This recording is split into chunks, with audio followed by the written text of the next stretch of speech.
guys, it's Anastasia again, and with Valentine's Day coming up, I thought I would share some of my Valentine's Day favorites with you guys. Regardless of whether you have a Valentine, I think Valentine's Day can just be a nice occasion to celebrate love in all forms. But it definitely shouldn't be an occasion to feel down. So I pulled together a little itinerary of what to watch, read, play, and wear in the days leading up to the holiday to sort of get you excited and in the spirit of Valentine's Day.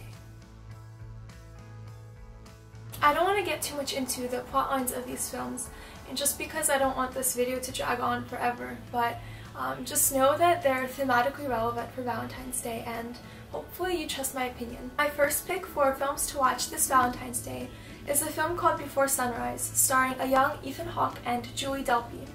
It's the first in a series of 3 films, each one following Jesse and Celine as they reunite at various stages of their lives. Before Sunset, which is the second film in the series, is actually my mom's favorite, so maybe I just haven't gotten to that point in my life where I can fully appreciate it. As for me, I've always identified best with Before Sunrise.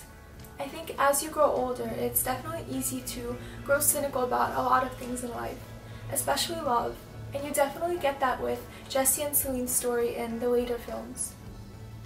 Yet Before Sunrise preserves that phase where meeting somebody that you truly connect with on a deeper level feels like the most magical thing.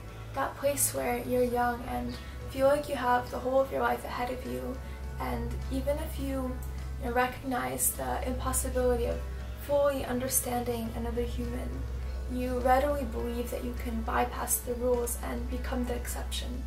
You dive fully, sharing your hopes and dreams. One of my favorite quotes in the film is said by Celine. I believe if there's any kind of God, it wouldn't be in any of us. Not you or me, but just this little space in between. If there's any kind of magic in this world, it must be in the attempt of understanding someone, sharing something. I know it's almost impossible to succeed, but who cares really? The answer must be in the attempt. So if you're looking to reinstill your faith in love this Valentine's Day, or just to enjoy beautiful European scenery, or listen to a conversation between 2 people that have really bonded on an intimate level, definitely watch Before Sunrise. This next pick for films to watch is Valentine's Day. I actually hadn't intended on including, but I just thought of it, and I think it'd be a really nice complement to Before Sunrise. It's a slightly more cynical, or I guess you could say grown-up, take on love and relationships. It also stars Julie Delpy, and it's called 2 Days in Paris. I recommend you check that out as well, maybe after Before Sunrise, or perhaps before, just so you get more of a reverse brightening effect, since it's a bit more of a downer. My next pick for films to watch this Valentine's Day is a film called Last Night, starring Keira Knightley. Keira Knightley is one of my ultimate favorite actresses and idols, and she definitely dazzles in Last Night. As does the film score. It is both subtle and sublime, and I think it may be one of my favorite aspects to this film. It may be strange that something so small and seemingly insignificant relative to the grand scheme of the film can be one of my favorite aspects, but I don't know, there's something about it, any scene that features it becomes something more. Last Night definitely has a bit more of a darker tone than my first 2 suggestions, but that's because it explores the nuances of betrayal. The film poses the question of which is the worst deception, physical or emotional. What I find great about this film is that it doesn't pass a judgment either way, it doesn't tell you what to believe. Rather, it allows the viewer to draw his own conclusions. From what I've seen of the reception to the film, people feel really strongly in both directions. So if you view this film with multiple people, it really lends itself to discussion at the end. My final pick for films to watch this Valentine's Day is actually a film that covers love in all forms, and it is fittingly called Love Actually. If you're anything like me, you've probably already watched this film twice for Christmas and will proceed to watch it twice for Valentine's Day, but I have no shame, and neither should you, because it's a great film. It makes you really happy, and I just think it's the quintessential feel-good film. Plus, by the end of it, you may literally be compelled to dial up everyone you love, gush about your feelings, and scare them, so naturally I recommend you watch it. This thing literally does not want to stay in the center. It drives me crazy.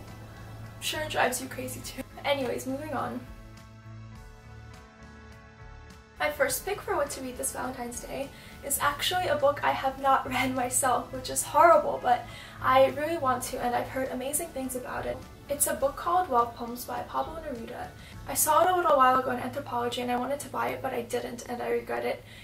The book is beautiful and the contents are said to be beautiful, and I've looked up a few poems and they are, as you might have guessed, beautiful. So that's definitely my first pick for what to read this Valentine's Day.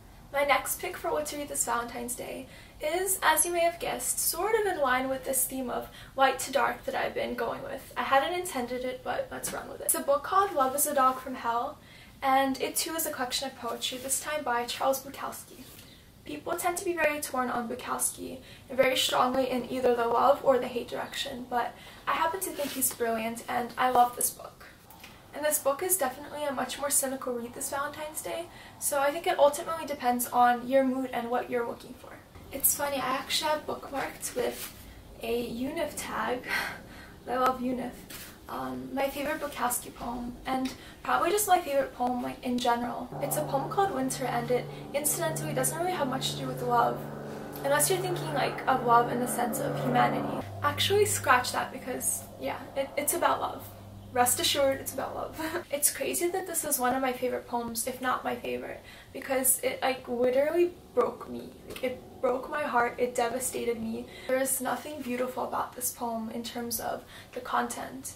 The content is horrible and visceral and heartbreaking. What's beautiful is the fact that Bukowski felt compelled to write it, and write it in this way, and like the discrepancy between what he's saying and what he's actually thinking. Just the existence of this poem, the mere fact of his having written it, contradicts what he's saying and his demeanor. So I'm not saying that I'm recommending this poem for Valentine's Day, because you will cry, but you know, if you've read it before, or if you were feeling strong and decided to give it a go, you know, I'd love to actually hear your thoughts about it. My third and final suggestion for what to read this Valentine's Day is actually an article found on the New York Times, and I will link it down below so you can check it out. It's called To Fall in Love with Anyone, Do This. I think it was around 20 years ago that the psychologist attempted to make two strangers fall in love in his laboratory, and allegedly succeeded. The author of this article attempts to replicate the study in her own life and writes to tell of her experience.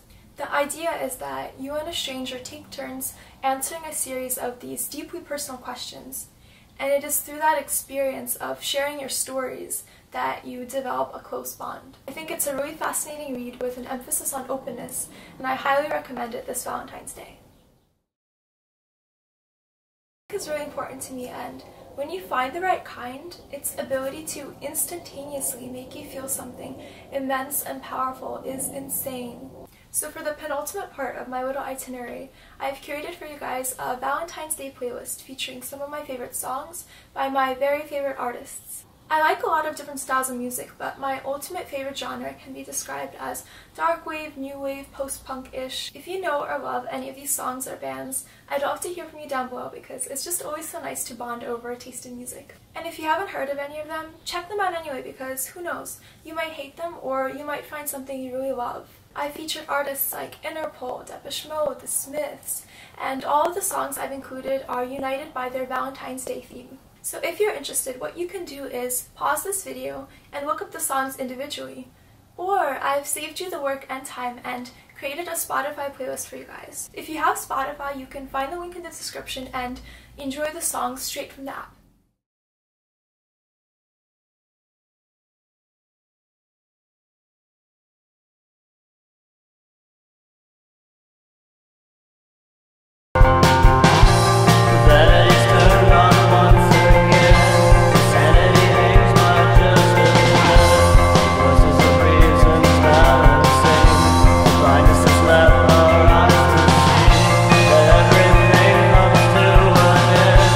Doesn't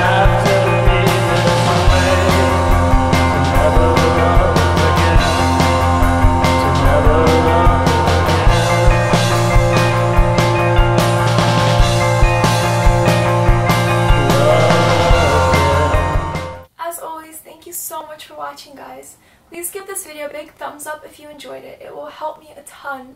And subscribe if you haven't already. If you check out any of my suggestions, let me know down below what you thought of them. I hope you have an incredible Valentine's week, and I will see you in the next video.